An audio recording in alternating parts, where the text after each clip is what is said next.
17 जनवरी 1972 की ठंडी रात थी। दिल्ली के एक साधारण से घर के भीतर दीवार पर टंगी घड़ी की टिक टिक कमरे की खामोशी को चीर रही थी। मेज पर रखा एक छोटा ट्रांजिस्टर रेडियो धीमी आवाज में समाचार सुना रहा था। भारत पाक युद्ध के बाद की आधिकारिक घोषणाएं, युद्धबंदियों की रिहाई और कूटनीतिक समझौते। रेडियो के सामने बैठी एक सादी सी दिखने वाली महिला की आंखों से आंसू बह रहे थे। वो किसी निजी दुख पर नहीं, बल्कि एक ऐसे रहस्य पर रो रही थीं जिसे देश शायद कभी पूरी तरह जान नहीं पाया।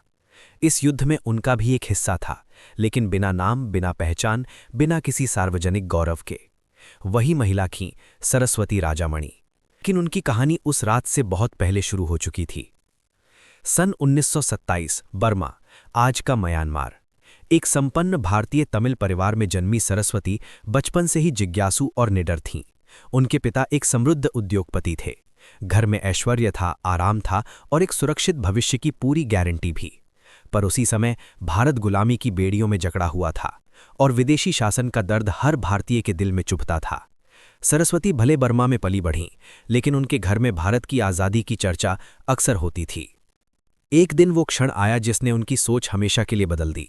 एक जनसभा में उन्होंने एक जोशीला भाषण सुना। वो आवाज़ थी सुभाष चंद्र बोस की। उस भाषण में गुलामी के खिलाफ विद्रोह था, आत्मसम्मान की पुकार थी और स्वतंत्र भारत का सपना था। छोटी सी उम्र की सरस्वती उस आवाज से गहराई से प्रभावित हुईं। सभा के बाद वो अपने पिता के साथ नेताजी से मिलने पहुंचीं। मासूम सी बच्ची ने नेताजी से पूछा, अगर हम इतने लोग हैं और अंग्रेज इतने कम, तो हम डरते क्यों हैं? नेताजी ने उसकी आंखों में झांका। वहां न डर था, न संकोच, सिर्फ दृढ़ निश्चय। उसी क्षण सरस्वती ने अपना सोने का हार उतारकर नेताजी को सौंप दिया और कहा, इसे देश के काम में लगा दीजिए। ये सिर्फ एक हार नहीं था, ये एक किशोरी का वचन था। समय बीतता गया। जब आज़ाद हिंद फौज का गठन हुआ तो सरस्वती ने बिना झिझक उसमें शामिल होने की इच्छा जताई। उनकी उम्र तब लगभग 16 वर्ष थी। इतनी कम उम्र में युद्ध और जासूसी की दुनिया में कदम रखना किसी कल्पना से कम नहीं था। लेकिन उनका संकल्प इतना प्रबल था कि उन्हें एक विशेष भूमिका दी गई, जासूस की। उनके बाल छोटे कर दिए गए, उन्हें लड़कों के कपड़े पहनाए गए, आवाज़ को भारी बनाने की ट्रेनिंग दी गई। उनका नया नाम रखा गया मणि। अब वो एक किशोरी नहीं, बल्कि दुश्मन की छावनियों में काम करने वाला एक नौजवान दिखती थीं। उनका काम था ब्रिटिश शिविरों और अधिकारियों के घरों में घुसपैठ करना, वहां से गोपनीय सूचनाएं इकट्ठा करना और उन्हें सुरक्षित तरीके से आज़ाद हिंद फौज तक पहुंचाना। हर दिन खतरे से भरा होता था। एक छोटी सी गलती, एक जरा सा शक और सब कुछ खत्म। सजा सीधी फांसी हो सकती थी, लेकिन सरस्वती के चेहरे पर कभी भय नहीं दिखता था। उनका पहला बड़ा मिशन था एक ब्रिटिश अधिकारी के घर में नौकर के रूप में काम करना। वहां से उन्होंने सैनिकों की तैनाती, हथियारों की जानकारी और रणनीतिक दस्तावेजों की सूचनाएं जुटाईं।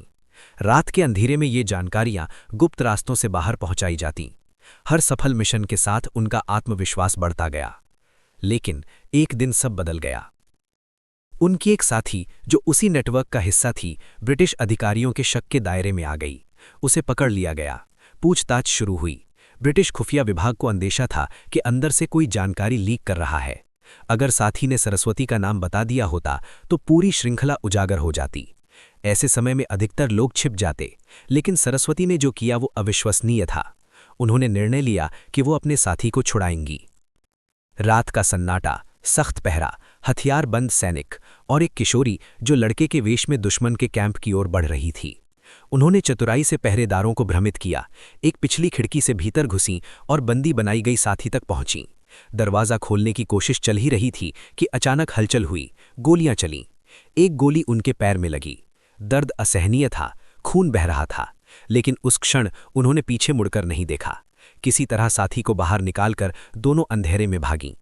3 दिन तक वो जंगलों में छिपती रहीं, बिना भोजन, बिना उपचार, घायल अवस्था में। अंततः वो सुरक्षित क्षेत्र तक पहुंच गईं।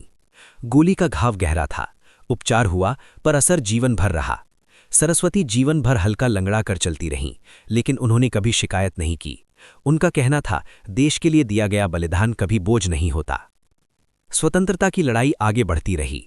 सन 1947 में भारत आज़ाद हुआ। देश जश्न में डूबा, तिरंगा लहराया गया। नए राष्ट्र का निर्माण शुरू हुआ। लेकिन कई ऐसे चेहरे थे जो भीड़ में खो गए, जिनकी भूमिका गुप्त थी, जिनका योगदान दस्तावेजों में दर्ज नहीं था। सरस्वती राजामणि उन्हीं में से एक थीं। आज़ादी के बाद उन्होंने सादगी भरा जीवन चुना। चेन्नई में एक साधारण घर में रहकर उन्होंने अपने दिन बिताए। कोई बड़ा पद नहीं, कोई विशेष सुविधा नहीं। समय के साथ लोग उनके बारे में भूलते गए, लेकिन इतिहास पूरी तरह चुप नहीं रहा।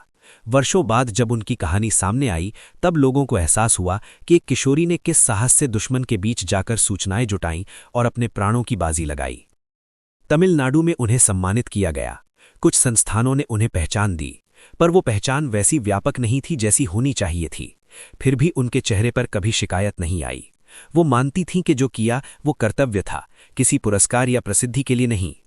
1972 की उस रात जब वो रेडियो सुनते हुए आंसू बहा रही थीं, शायद उनके मन में अतीत के सारे दृश्य एक एक कर लौट आए होंगे। वो सभा, नेताजी की आवाज, सोने का हार, बाल कटवाने का क्षण, पहला मिशन, गोली की आवाज, जंगल की भागदौड़ और अंततः स्वतंत्रता का सूर्योदय। उन्होंने रेडियो बंद किया। कमरे में फिर वही सन्नाटा था। घड़ी की टिक टिक फिर साफ सुनाई देने लगी। उन्होंने अपने घायल पैर को हल्के से छुआ, मानो वो घाव उन्हें याद दिला रहा हो कि इतिहास में नाम दर्ज हो या ना हो, सत्य कभी मिटता नहीं। ये कहानी केवल एक महिला जासूस की नहीं है, ये उस साहस की कहानी है जो उम्र नहीं देखता। ये उस समर्पण की कहानी है जो पहचान नहीं चाहता। और ये उस विश्वास की कहानी है जो कहता है कि जब राष्ट्र पुकारे तो एक किशोरी भी इतिहास बदल सकती है। सरस्वती राजामणि, एक ऐसा नाम जिसे लंबे समय तक भुला दिया गया, लेकिन जिसकी गाथा भारतीय स्वतंत्रता संग्राम की उन अनसुनी आवाज़ों में गूंजती है जिन्होंने बिना शोर किए अपना सब कुछ न्यौछावर कर दिया।